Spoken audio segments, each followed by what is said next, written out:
আকাশবাণী কলকাতা। সমীক্ষা। শিরোনাম এক বাচিক শিল্পীর প্রয়াণে। বলছেন ভবেশ দাস। রেডিও হলো এক ধ্বনি মাধ্যম, কণ্ঠস্বরও এক ধ্বনি। সেই ধ্বনিকে ধন্য করতে পারেন কজন? যারা পারেন তাদের স্বরের ঐশ্বর্যের সঙ্গে মেলাতে হয় বোধের দীপ্তি, ধ্যানের অভিনিবেশ, ভাষা ও সাহিত্যবোধের পরিমিতি এবং একই সঙ্গে তথ্যের ভাণ্ডার বাড়িয়ে চলা। এই গুণাবলী নিয়ে বাচনকলার বিশিষ্টতায় আরও অনেকের মতোই আমাদের সকলের শ্রদ্ধাভাজন হয়ে আছেন মিহির বন্দ্যোপাধ্যায়। দিন কয়েক আগে হঠাৎই সেই মিহিরদার আমাদের ছেড়ে চলে যাবার খবর যখন পেলাম, মনে হলো একটা প্রাচীন সংগ্রহশালা যেন ধসে পড়ল। হতে পারে বয়স ৮৫ বছর, অশক্ত হয়ে পড়েছিলেন কিছুটা, কিন্তু আকাশবাণীর প্রসঙ্গ এলেই চনমনে হয়ে উঠতেন। কথা শুরু হলেই আকাশবাণীর ইতিহাস, বিশেষ করে এই কলকাতা কেন্দ্রের ইতিহাস যেন বৃষ্টির মতো ঝরে পড়ত তার মুখ থেকে। দেশের এমন একটা ঐতিহ্যসম্পন্ন প্রতিষ্ঠানকে সাপটে ধরে ভালোবাসা, তার নারী নক্ষত্র নখদর্পণে রেখে দেওয়া আমাদের সময় আর দ্বিতীয়টি দেখেছি বলে মনে পড়ে না।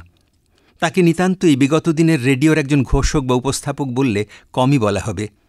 এমনকি তিনি ১৯৬৫-তে আকাশবাণীতে যোগ দেবার আগে এখানকার একজন গীতিকারও ছিলেন।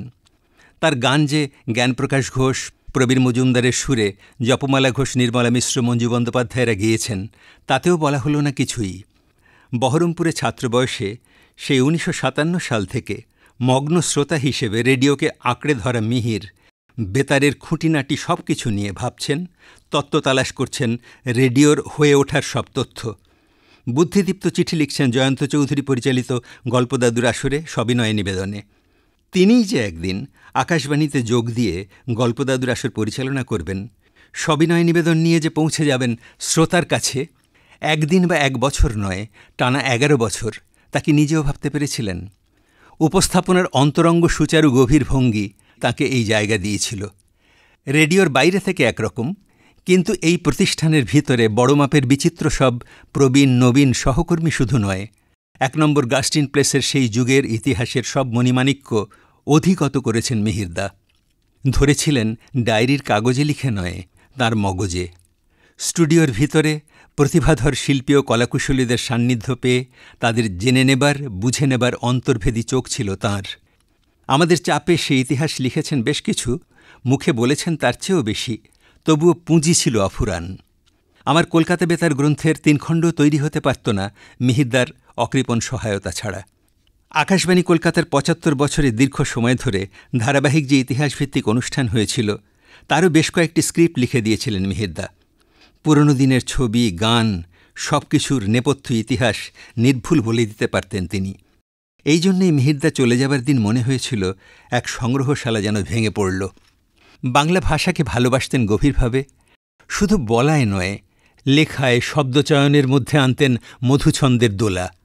শব্দ ব্রহ্ম এবং অপপ্রয়োগে তা যে ব্রহ্মদৈত্য হয়ে উঠতে পারে তা তিনি জানতেন। অবসরের পর নেতাজি সুভাষ মুক্ত বিশ্ববিদ্যালয়ের কমিউনিটি রেডিওতে ভাষাবিদদের নিয়ে এসে তিনি চমৎকার অনুষ্ঠান করতেন।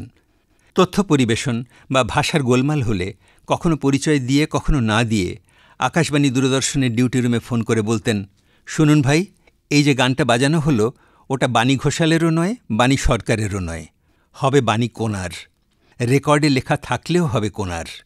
বিয়ের পর যে পদবি বদলেছে সম্প্রচারকের, সে কথাটাও জানা উচিত। আবার হয়তো ফোন করে বললেন, এই যে দূরদর্শনে স্ক্রোলে যাচ্ছে, বমাল সমেত ডাকাত ধরা পড়েছে, ওখানে সমেতটা থাকবে না, কারণ বমাল মানেই হল মাল সমেত। এও তো ভাষা আর মাধ্যমটাকে ভালোবাসাই। কোনো কোনো বাচিক শিল্পীর বাচালতা আমরা দেখি, প্রগল্ভতা লক্ষ্য করি, কিন্তু মিহির বন্দ্যোপাধ্যায়ের পরিমিতি ছিল একটা তারে বাঁধা। তা বুঝতে পেরেই পঙ্কজ মল্লিক একদিন তাঁর সবিনয় নিবেদন শুনে খোঁজ করে তাকে স্টুডিওর ভিতরে সুধীর খাস্তগিরের রবীন্দ্রমূর্তির কাছে এনে নিজের গলার মালাটি তার বুকে ছুঁয়ে বলেছিলেন, তোমার কণ্ঠস্বর দীর্ঘজীবী হোক, তুমি সাধারণ নও, তুমি একজন বাচিক শিল্পী। কর্মজীবনে বাচিক শিল্পী শব্দটা সেই দিন মিহির প্রথম শুনেছিলেন। সমীক্ষা শেষ হল। এটি বললেন ভবেশ দাস।